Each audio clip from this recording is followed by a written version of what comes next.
Stewart Vernon is a dynamic young CEO and lifelong entrepreneur who can deliver a wide range of topics for your audience. Stewart founded and serves as the CEO of the nation's largest swimming pool company, while also devoting time to new startups. He is also an angel investor, encouraging small business opportunities, and is serving as the first ever entrepreneur in residence at Mercer University's Business School. So my business today is ASP, which stands for America's Swimming Pool Company. And we are the nation's largest swimming pool maintenance, repair, and renovation franchise. By the time I was 16 years old, my father gave me the greatest gift, though, that anyone has ever given me, and that was the realization that I needed money. And I'll tell you how he did it. So I was fortunate enough when I turned 16 years old, he came to me and sat me down. He said, "Stewart, I'm willing to buy you a used car." When I turned 16, he said, "I'm willing to give you the insurance. I'll put you on my insurance, and you can drive that car, and the only thing that you're going to need is put gas in it." Well, to me that sounded great, right? It was a great deal. But what did I need? I needed money to put the gas in the car. So that was when Complete Auto Detail was born. I was 16 years old and I started a real car wash company. Had marketing, had a list. By the time I was 17, I had a list of over 100 well-to-do customers in the Macon area who were my regular car wash customers. A lot of you know my philosophy with 1 + 1 = 3 in the business world, with partnerships and with franchise relationships. That's what a healthy franchise relationship is going to do. Take your one plus our one and both come out better than we would have on our own. My company today, who we are today, was started by me being fired.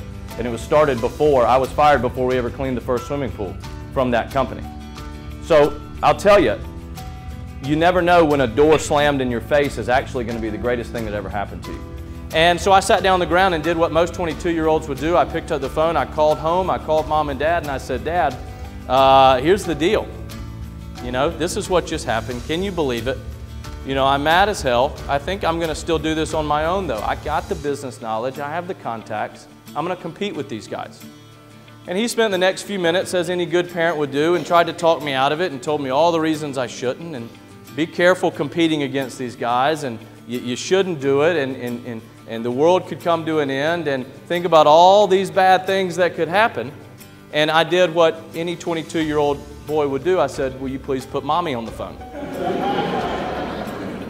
Cash flow equals profit, plus or minus time management.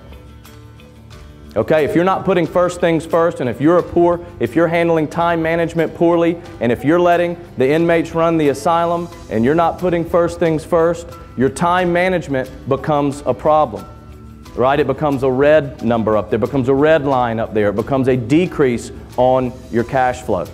There is no traffic on the extra mile. I love that one too. What does that mean? Work ethic. You work harder than the next guy, and the next guy, and the next guy. You all of a sudden are traveling on a road that doesn't have very much traffic around it. Well, then what can you do? Well, you can drive faster, drive more efficiently, right? So your work ethic, a lot of the time, no matter what it is you're doing, again, if you're writing software, if you're studying for medical school, it doesn't matter what you're doing. If you're operating at a higher level and with more competency and working harder, you're not surrounded by very much competition. I think, like a lot of you in this room know, I knew that I wanted to start my own business when I graduated. And so it was about this time that I started calling back on some of my car wash customers that I had, because remember, when you've got contacts and you've made business contacts, they're always going to be your contacts. Okay, remember that. They're always going to be somebody you can call back on in the future. Habit number 1 is be proactive. And as soon as I read this, thinking about our business, I thought, how often have you heard me say, as you analyze your business, are you working on your business, or are you stuck working in it? You've got to have a healthy, fine line as you're starting your business and as you're building your business. You've got to have a fine line between enthusiasm, competency. You've got to have that little bit of paranoia. So if you think about that quote, that ties it all together for me. As simple as that quote is, if you think you're good, you're done.